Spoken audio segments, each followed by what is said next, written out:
Welcome to the Sun today for the 13th of March 2025. That geomagnetic storm continues. It's been going now for nearly 24 hours. Overall, solar activity was quieter. The sunspot number was up to 165, but that's only a marginal increase. We had one new sunspot region come over the southeast limb. Flare activity had 7 C flares, but that's actually down from yesterday. No M flares, which is the same as yesterday, and only one coronal mass ejection. Solar wind speed is about the same at 550 kilometers per second and beginning to show a little bit of decline. If you look at the graph at the top right here, that's the daily sunspot number. If you go back exactly one rotation where the blue arrow is, you'll see that last rotation, this same face of the sun had a higher sunspot number than this current image that we have. So things have quieted down a bit over that month. Let's take a look at the sunspots. One new region came over the southeast limb, that's region 4028.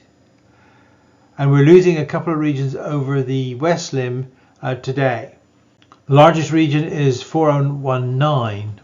The area of the sunspots on the sun at the moment has gone up slightly to 660 millionths of the area of the surface of the sun. Well, as I said, the geomagnetic storm is continuing. The KP index has been wandering around about 5 all day, and the solar wind speed has been maintained at 550, although it's beginning to drop off slightly.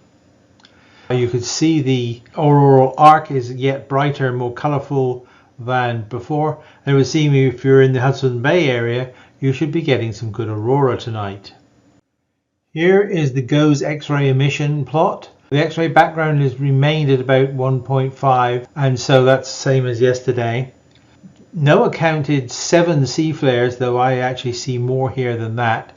But as I say, we'll stick with their system for the time being. Possibly the background is beginning to creep up a bit towards the end of this day, but we'll see a bit more about that tomorrow.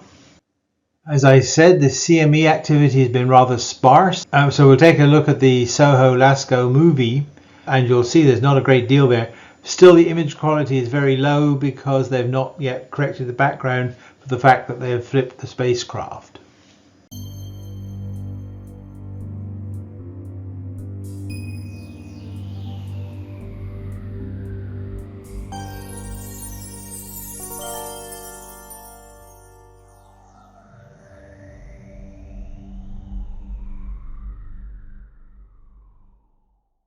Now it's time to look into our crystal ball.